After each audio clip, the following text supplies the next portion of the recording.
In this video, I'm going to show you how to use Telegram without phone number. So please watch the video until the end and follow this tutorial step by step to avoid making mistakes. So let's get started. So as you can see, when you open your Telegram, it always requires you to add your phone number. There is no way you can sign in or create an account in Telegram without using a phone number. So I can show you an alternative method if you don't have any phone number. What you can do is to search for a temporary virtual number that you can just search on the internet. So, for example, I'm right here in my web browser. So this is just a virtual phone number that you can search on the net.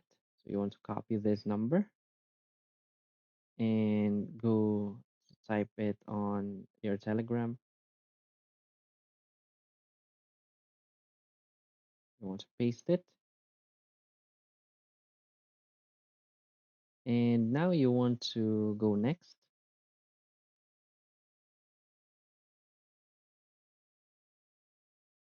And after you have tapped on next, you want to go back to your web browser and tap on update messages. And when you scroll down, you can see all of these messages, including your code. So that is the method you can do if you don't have any phone number and you want to sign in and create an account on Telegram. So if you find this video helpful, please hit like and subscribe. Thanks.